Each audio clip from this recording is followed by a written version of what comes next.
everyone, welcome back to Vision Point and iOS. I am Anjali Malviya, your English expert. तो yes children, आज होगा हमारा ये chapter है इसका वेरी फर्स्ट, ये जो हमारा सिलेबस है इसका वेरी फर्स्ट चैप्टर, ओके, जो है हमारा द स्नेक बाइट.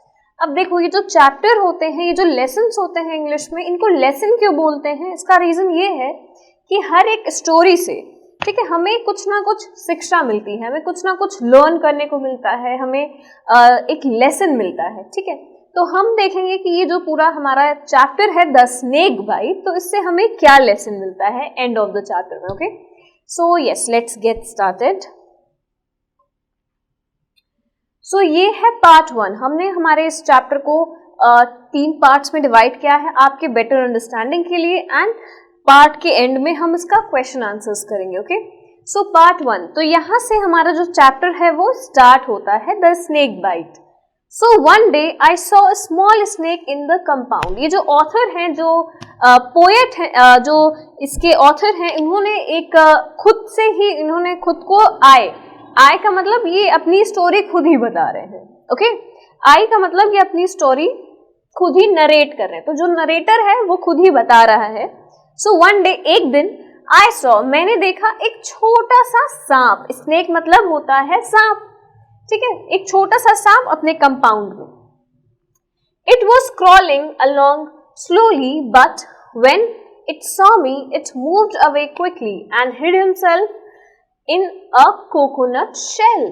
सो ये जो स्मॉल स्नेक जो हमारे ऑथर है, नरेटर, उन्होंने देखा, उसके बाद वो क्रॉल कर रहा था. उन्होंने देखा, क्रॉल मतलब वो रेंग रहा था, ठीक है. स्नेक क्या करते हैं? रेंगते हैं. तो क्रॉलिंग का मतलब होता है रेंगना, ठीक है. वो क्रॉल कर रहा था धीरे धीरे. बट जब उसने मुझे देखा, but when it saw me, जब उसने मुझे देखा, it moved away quickly and hid himself. वो क्विकली भाग गया मुझे देखकर. वो धीरे धीरे अभी रेंग रहा था, बट जैसे ही उसने मुझे देखा, वो क्या, भाग करके छुप गया. छुप कहाँ गया? कोकोनट शेल में. जो नारियल होता है, राइट, नारियल की जो कटोरी, वहां पे जा करके छुप गया.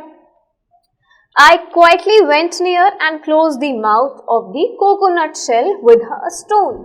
I went near, मैं पास में गया और मैंने जो वो कोकोनट शेल था उसका जो मुंह था, ठीक है, उसको मैंने एक स्टोन से, एक पत्थर से उसको ढक दिया. Then I took the shell and ran to grandmother. फिर मैंने क्या किया कि मैंने वो शेल उठाया, ठीक है, जिसके अंदर वो छोटा सा सांप है, और मैं क्विकली ग्रैंडमदर के पास पहुंचा. ग्रैंडमदर आपकी दादी नानी.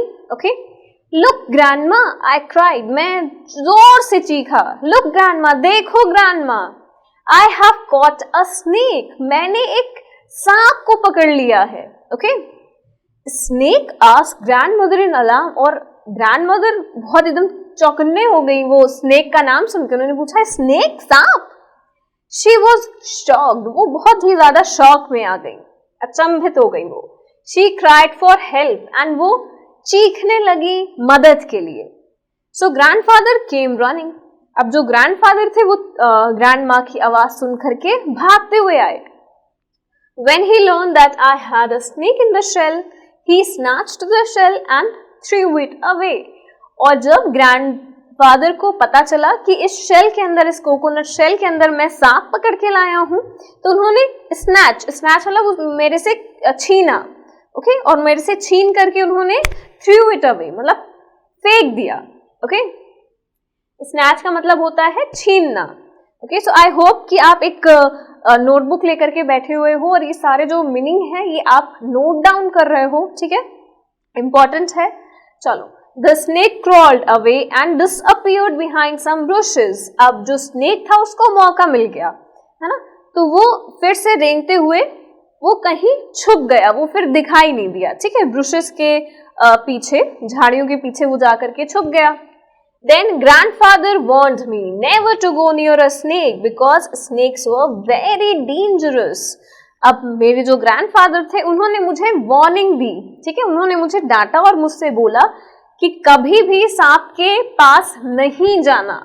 Okay, because snakes are dangerous, खतरनाक होते हैं स्नेक. डेंजरस का मतलब खतरनाक. ओके तो जो सांप होते हैं वो खतरनाक होते हैं, उसके पास कभी मत जाना। ओके सो ये था हमारा पार्ट 1। ओके इस स्टोरी का आगे का पार्ट जो है हम अपने नेक्स्ट लेक्चर में करेंगे, बट उसके पहले let's just study the question answers. Okay तो क्वेश्चन आंसर्स भी कर लेते हैं इस चैप्टर के। So answer the following question. So why do you think the snake hid himself? अभी आपने देखा कि जो स्नेक था वो तुरंत छुप गया जा करके, राइट। हिड हिमसेल्फ का मतलब कि वो उसने खुद को छुपा लिया जा करके। क्यों, रीजन क्या है? Because it was scared of human being. Yes, क्योंकि जो नरेटर थे उन्होंने देख लिया था कि सांप है, तो सांप घबरा गया एक ह्यूमन बीइंग को देख करके। स्कैर्ड का मतलब घबराना, राइट। तो वो घबरा गया और वो फिर छुपने लगा। Then next question, what did Raja do when he saw the snake going into the coconut shell? Raja, अब देखो ये जो ऑथर है, जो नरेटर है, बेसिकली यहाँ पे उनका नाम लिखा हुआ है, उनका नाम है राजा, ठीक है। तो ये पूछा गया है कि राजा ने क्या किया व्हेन ही सॉ, जब उसने देखा कि स्नेक उस कोकोनट, उस नारियल के खोल के अंदर, ठीक है, नारियल की कटोरी के अंदर वो जाकर के छुप गया है, तो राजा ने क्या किया? तो हमने देखा कि राजा ने क्या किया, उसने उसके ऊपर एक स्टोन रख दिया, राइट, और फिर वो लेकर के अपनी ग्रैंड मदर के पास गया। सो राजा पुट अ स्टोन, ठीक है, on the mouth of the coconut shell to close it, ताकि वो स्नेक बाहर ना निकल पाए। Okay so next question, why was grand mother shocked? अब ग्रैंड मदर जो थी वो शॉक क्यों हो गई? And how did she reacted? तो वो बहुत ज्यादा घबरा गई थी, और शॉक इसलिए हो गई क्योंकि जो राजा नरेटर है उन्होंने बताया कि ग्रैंड माँ लुक स्नेक, हमने स्नेक को पकड़ के लाया। तो ग्रैंड माँ बहुत ज्यादा घबरा गई, right. So Raja's grandmother was shocked to hear that Raja had bought home a snake। वो इसलिए शॉक हो गई क्योंकि राजा जो है वो घर में सांप को लेके आया था। And she cried for help, और वो चीखने लगी मदद के लिए। So now next question, imagine you are Raja's grandfather, Raja bring home a snake, how do you think you would react? अब ये जो क्वेश्चन है ये आप सब आंसर करोगे, ठीक है, कि अगर आप राजा के ग्रैंडफादर, जो उनके दादाजी थे, जिन्होंने उसको खींच करके फेंक दिया, ठीक है, मतलब छीन करके राजा से वो जो कोकोनट शेल था उसको छीन करके फेंक दिया दूर, तो अगर आप उनकी जगह पे होते तो आप क्या करते? ओके तो ये क्वेश्चन का आंसर मुझे चाहिए कि अगर आप उनकी जगह होते तो आप क्या करते, क्योंकि राजा के ग्रैंडफादर ने जो किया हमने देखा, उन्होंने छीन करके दूर फेंक दिया। अब आप होते तो आप क्या करते? ओके सो अब है आपका से whether the following statements are true और फॉल्स। अब आपको बताना है ट्रू कौन सा है और फॉल्स कौन सा है, ट्रू सही कौन सा है, फॉल्स गलत कौन सा है। So first, the snake hid under a stone. तो ये क्वेश्चन, ये जो स्टेटमेंट है ये ट्रू है कि फॉल्स? क्या स्नेक एक पत्थर के पीछे जाके छुपा था?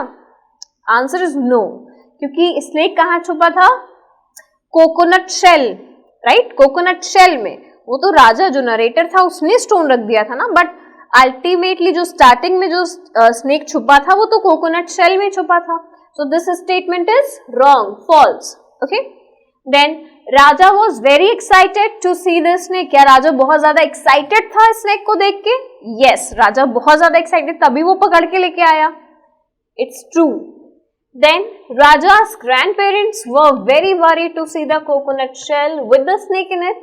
That's also true. Grandmother भी एकदम घबरा गई थी and जो grandfather थे वो भी घबरा गए थे, right? Worry करना मतलब घबरा जाना. So yes, that's also absolutely true. Then the coconut shell broke and the snake crawled away.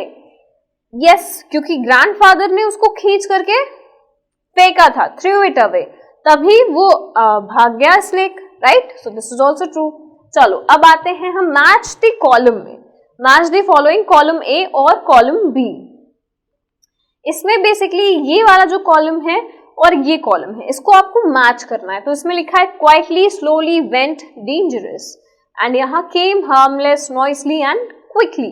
तो ये बेसिकली ये सारे जो वर्ड हैं इनका ऑपोजिट दिया हुआ है, ठीक है। ऑपोजिट मतलब उल्टा, विपरीत शब्द।